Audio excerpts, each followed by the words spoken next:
Hi friends, இன்றைக்கி ஒரு cooking vlog தான் பார்க்க போகிறோம். காலையில் சாப்பாடு, மத்தியான சாப்பாடு எல்லாமே ஒன்றா பண்ண போகிறோம். காலையில் சாப்பாட்டுக்கு நான் எடுத்துருக்கிறது பலதானிய அடை தோசை ரெடிமேட் மாவு தான் எடுத்துருக்கிறேன். அதை வந்து தண்ணி ஊற்றி இப்போ மிக்ஸ் பண்ணி வச்சுட்டேன். மாவு 1 மணி நேரம் ஊறட்டும். இப்போ வெண்டைக்காய் பொரியல் பண்ண போகிறோம். அதுக்கு வெங்காயம், தக்காளி, பச்சை மிளகாய், கடுகு, கருவேப்பிலை எல்லாம் போட்டு நல்லா வதக்கிட்டு வெண்டைக்காயும் போட்டு நல்லா வதக்கிடலாம். வெண்டைக்காய் வந்து நல்லா வதங்கணும், அதுக்கு கொஞ்சம் டைம் எடுக்கும். நம்ம நல்லா வதக்கிடலாம். அது வதங்க சட்டியில் அடியில் வந்து கருப்பாகும். அது வந்து சுரண்டி எடுக்க வேண்டாம். அது வந்து சுரண்டி எடுத்தோன்னா நம்மளுடைய டேஸ்ட் மாறிடும். இப்போ மஞ்சத்தூள், உப்பு போட்டு பொரியல் ரெடி ஆகிடுச்சு. கொஞ்சமாக தேங்காயை குறகுறப்பாக அரைச்சி போட்டு நல்லா மிக்ஸ் பண்ணி ஒரு 2 நிமிஷம் வச்சு எடுத்தோன்னா நம்மளுடைய சூப்பரான வெண்டைக்காய் பொரியல் ரெடி ஆகிடும். பொரியல் ரெடி ஆனதும் அதை வேறு பாத்திரத்தில் மாற்றிடலாம். இப்போ வந்து சாதத்துக்கு தண்ணி வச்சுருந்தேன். தண்ணி கொதிக்க ஆரம்பிச்சிருச்சு.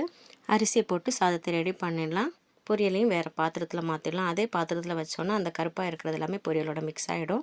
அடுத்து கொஞ்சம் இறைச்சி இருக்குது, அதுதான் குழம்பு பண்ண போகிறோம். அதுக்கு பட்டை, அன்னாசிப்பூ, கருவேப்பிலை எல்லாம் போட்டு தாளிச்சிட்டு வெங்காயம் போட்டிருக்கேன். வெங்காயம் போட்டு நல்லா வதங்கினதுக்கப்புறம் தக்காளி, பச்சை மிளகாய், இஞ்சி பூண்டு பேஸ்ட்டு எல்லாமே போட்டு வதக்கிடலாம். நான் காலையில் சாப்பாடு, மத்தியான சாப்பாடு ரெண்டுமே காலையிலேயே பண்ணிடுறேன். நான் ஸ்கூலுக்கு எடுத்துகிட்டு போகணும், அதுக்காக தான். இப்போ நம்மளுடைய சோறு வந்து ஒரு 3/4 பதம் வெந்துடுச்சு. இன்னும் 2 நிமிஷத்தில் வெந்துடும். இஞ்சி பூண்டு நல்லா பச்சை வாசம் போனதுக்கப்புறம் நம்ம வச்சுருக்க இறைச்சியை போட்டு நல்லா 2 நிமிஷம் மிக்ஸ் பண்ணிடலாம். இதில் இப்போ 1 ஸ்பூன் கரம் மசாலா, ஒரு 2 ஸ்பூன் மட்டன் மசாலா போட்டிருக்கேன். எல்லாம் போட்டு நல்லா மிக்ஸ் பண்ணி கொஞ்சம் தண்ணி ஊற்றி உப்பும் போட்டு ஒரு 5 விசில் விட்டு எடுத்துடலாம்.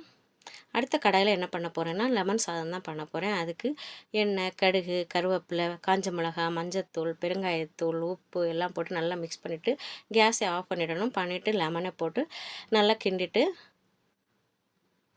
சாப்பாடை போட்டு கிளறி எடுத்தோன்னா நம்மளுடைய லெமன் சாதம் சூப்பராக ரெடி ஆகிடும். அதையும் ரெடி பண்ணியாச்சு. அடுத்து நம்ம முதல்ல மாவு ரெடி பண்ணி வச்சுருந்தோம்ல அடை தோசைக்கு, அதில் வெங்காயம், பச்சை மிளகாய், கருவேப்பிலை, கொஞ்சமாக பெருங்காயத்தூள், உப்பு, மஞ்சத்தூள் எல்லாம் போட்டு நல்லா மிக்ஸ் பண்ணி இப்போ தோசை ஊற்றி எடுக்க வேண்டியதான். இது நான் ஃபஸ்ட் டைம் தான் இந்த தோசை பண்ணுறேன். ரொம்ப டேஸ்ட்டாக இருந்தது சாப்பிட்றதுக்கு. ஒரு கரண்டு மாவு ஊற்றுனா அதுவே இந்த அளவுக்கு தான் வந்தது. அதுக்கப்புறம் நம்ம இதை வந்து விரிக்க முடியல. இதில் சின்ன குழந்தைங்களுக்கு நெய் ஊற்றிக்கலாம். நமக்கு வேணால் பெரியவங்களுக்கு நல்லெண்ணெய் ஊற்றி எடுத்தோன்னா ரொம்ப டேஸ்ட்டாக இருக்குது.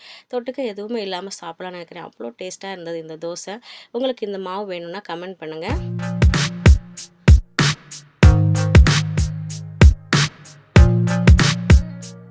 தோசைக்கு வந்து நம்ம வச்சுருந்த இறைச்சி குழம்பு ரெடி ஆகிடுச்சு. அதை கொஞ்சம் ஊற்றி சாப்பிட வேண்டியது தான். மீதி இந்த இறைச்சி குழம்புல கொஞ்சமாக தேங்காய் அரைச்சி ஊற்றி கொஞ்சம் மிளகுத்தூளும் போட்டு அதையும் நல்லா கொதிக்க வச்சு எடுத்துட்டேன். இது வந்து மத்தியான சாப்பாட்டுக்கு நல்லாயிருக்கும். இப்போ நம்மளுடைய சாப்பாடு எல்லாமே ரெடி ஆகிடுச்சு பாருங்கள். வெண்டைக்காய் பொரியல், லெமன் சாதம், இறைச்சி குழம்பு, அதுக்கப்புறம் சோறு எல்லாமே வச்சாச்சு. இப்போது லஞ்ச் பாக்ஸில் சாப்பாடு பேக் பண்ணலாம். லெமன் சாதம் எடுத்து வச்சுருக்கிறேன். வெண்டைக்காய் பொரியல் வந்து கொஞ்சம் அதிகமாகவே வைக்கிறேன். என் பொண்ணு வந்து நல்லா சாப்பிடுவா. அதனால் இன்னொரு பாக்ஸில் கொஞ்சமாக மிக்சர் வச்சுருக்கேன். இதுதான் இன்றைக்கோட லஞ்சும் பிரேக்ஃபாஸ்ட்டும். வீடியோ பிடிச்சிருந்தா லைக் பண்ணுங்கள். நீலக்கடலோடு என்னை சப்ஸ்கிரைப் பண்ணுங்கள். நன்றி.